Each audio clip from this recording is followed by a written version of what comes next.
කසුන් කාමරේ දොර වහගෙන ඉන්නේ අදට දවස් 3ක්. කාමරේ ඇතුලේ තිබුණේ මල මූසල අඳුරක්. ඇයි යා මාව දාලා ගියේ? කසුන් 1000ක් වාරයක් තමන්ගෙන් මහගත්තා. කන්න හිතෙන්නේ නැහැ, බොන්න හිතෙන්නේ නැහැ. මුළු ජීවිතේම එපා වෙලා. මේ අතරේ කසුන්ගේ අම්මා කුස්සිය ලිප ළඟ ගිනි රස්නේ එක්ක ඔට්ටු වුණා. පුතා බඩගින්නේ ඉන්න එකේ අම්මගේ හිතට මහා ගින්දරක් වුණා. අම්මා හිමින් සෙරේ කසුන්ගේ කාමරේ දොරට තට්ටු කළා.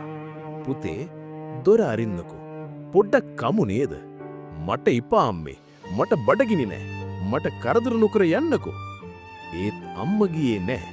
දොර ළඟම බත් එක තියලා යන්න ගියා. පැය ගානකට පස්සේ කසුන් වතුර බොන්න කාමරෙන් එළියට එනකොට දැක්කා දොර ළඟ තියෙන වේලිච්ච බත් එක. ඊට එහා පැත්තේ පුටුව උඩට වෙලා නිදන් ඉන්න අම්මව. නිකමට වගේ කසුන් අර සීතල වෙච්ච බත්පත අතට ගත්තා. එක බත් කටක් කටේ දාගත්තා. පුදුමයි. ඊ සීතල වෙච්ච බත් එක ඇතුලේ තාමත් පුදුම රසක් තිබුණා. කසුන්ට එකපාරටම මතක් වුණේ නෙත්මිව නෙමෙයි. පොඩි කාලේ ඉඳන් තමන් අසනීප වුණාම නිදි මරාගෙන තමන් ළඟින් හිටපු අම්බව. නෙත්මි හෙව්වේ සතුට විතරයි. ඒත් අම්මා තමන්ගේ සතුට කැප කළේ කසුන් වෙනුවෙන්. කසුන් බත් එක කන ගමන් අම්මා දිහා බලාගෙන ඇඬුවා.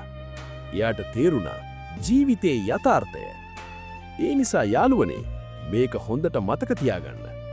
දාලා ගිය කෙල්ලව මතක් කර කර මැරෙන්න හදන කොල්ලෙක්ට අම්මා උයලා දෙන බත් එකේ රස දෙනුන දවසට තේරෙයි ජීවිතේ කියන්නේ දාලා ගිය කෙල්ලෙක් නෙමෙයි, දාලා නොයන අම්මෙක් කියලා.